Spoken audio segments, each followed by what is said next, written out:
이번 시간에는 경공매테크 1000에서 106 경매와 공매의 경합에 대해서 알아보겠습니다. 체납 처분과 강제집행은 국가 권력에 의하여 체납자의 재산권을 압류하여 강제로 한가하여 채권 변제에 충당하려고 하는 점에서 그 근본적 성질은 같다고 할 수 있습니다. 다만 강제집행은 사법상 청구권의 실현을 목적으로 하고 체납처분은 공법상 채권인 조세채권의 실현을 목적으로 하는 점에서 다릅니다. 따라서 양 절차는 각기 다른 법령과 집행기관에 의하여 별도의 독립된 절차로 진행되고 그 때문에 동일한 목적물에 대하여 강제집행과 체납처분이 경합하는 경우가 생기게 됩니다.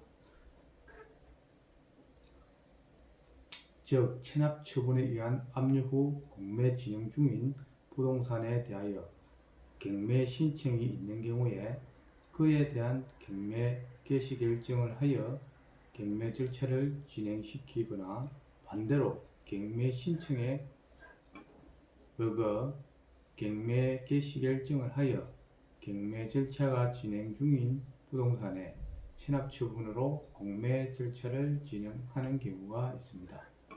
이러한 양 절차는 전혀 문제없이 각각 진행을 하여 결국 먼저 소유권을 취득한 절차가 우선하게 됩니다. 집행법 제335조, 징수법 제77조에 의하여 매수대금을 먼저 납부한 자, 즉 먼저 소유권을 취득한 자가 진정한 소유자로 확정되는 것입니다. 따라서 다른 절차는 모두 효력을 잃게 되어 절차적 취소가 되지 않더라도 그 효력은 당연히 무효가 되는 수밖에 없습니다.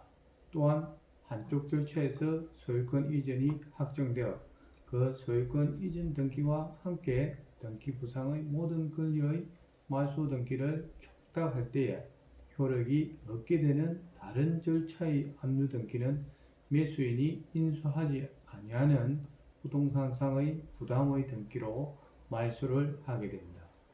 부동산의 경우 체납처분에 의하여 압류가 행해진 후 다시 집행법에 의한 압류가 가능한지 여부와 강제집행 등에 의하여 압류된 재산에 대하여 다시 체납처분에 의한 압류를 하여 공매 절차를 진행할 수 있는지에 대하여 명시적인 법률 규정은 없고 서로 다른 이론과 판례가 있습니다. 동일한 부동산에 대하여 경매와 공매가 경합하여 진행이 된다면 그 준비를 위한 집행의 이중적 비용 부담 문제가 발생합니다. 즉 경매와 공매 절차에서 필수적으로 발생하는 부동산의 감정료, 신문 공고료, 송달료 등과 경매에 따른 집행관의 해낭조사 수수료, 집행관에 대한 입찰 매각 수수료, 자산관리공사의 공매에 따른 수수료 등 경매에 있어서 집행비용과 공매에 있어서의 체납처분비 등 재반비용은 어려운 처지에 놓여 있는 부동산 소유자가 이중으로 부담하게 되는 것입니다. 그리고 경공매 특허 기술 1000에서 107번째로 경매 절차에서 인도명령에 대해서 알아보겠습니다. 법원 경매에서 행도소송이라는 절차를 통해서가 아니라 매수인의 신청에 의해 강제 매각을 실시한 당해 재판부에서 심사하여 매수자에게 대항할 근원이 없는 점유자들에게 자신들이 점유하고 있는 부동산을 매수인에게 인도할 것을 명령해 주는 것이 인도명령입니다. 민사집행법에서는 인도명령의 대상자를 매수인에게 대항할 수 있는 점유자를 제외한 모든 점유자로 규정하고 그들의 점유 시점에 관하여 압류의 전후를 불문하고 이들을 모두 상대방으로 할 수 있습니다. 매수인에게 대항할 수 있는 근원에 의하여 점유하고 있는 것으로 인정되는 경우로는 다음의 두 가지 경우를 들 수 있습니다. 첫째는 점유자의 근원이 매각에 의하더라도 소멸하지 않아서 매수인이 이에 대항할 수 없는 경우입니다. 그리고 말소 기준 권리에 앞서는 지상권, 지역권, 전세권, 등기된 임차권 및 주택임대차법과 상가건물임대차법의 규정에 의한 대항력 있는 임차인으로 배당받지 않은 임차인들은 매수인이 인수한 것으로 간주하게 됩니다. 매수인에게 인수된 이상 이들은 근원에 의해 점유하고 있는 자로서 인도명령의 상대방이 될 수 없는 것입니다. 그리고 매수인은 유치권자에게 그 유치권으로 담보되는 채권을 변제할 책임이 있으므로 그러한 유치권자 역시 새로운 근원을 설정해 주어서 점유 근원이 새로 생긴 경우로 될 수 있습니다. 점유자가 법정 지상권을 가지게 된 경우나 매수인과의 합의에 의하여 새로운 용의권을 설정받은 경우 등에도 이에 해당이 됩니다.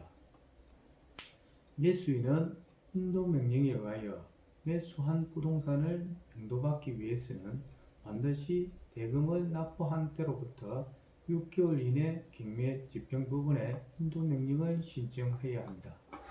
채무자, 소유자 또는 점유자가 인도명령에 따르지 아니할 때는 집행관에게 그 집행을 위임할 수 있습니다.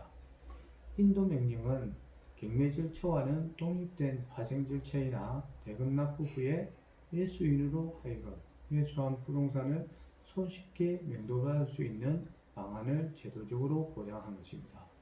법은 경매의 매수 희망자들로서는 자신이 매수인이 되었을 경우 점유자들로부터 임의적 명도를 받지 못할 경우에는 강력한 인도명령 제도를 이용하여 손쉽게 매수 부동산을 명도받을 수 있음을 기대할 수 있습니다.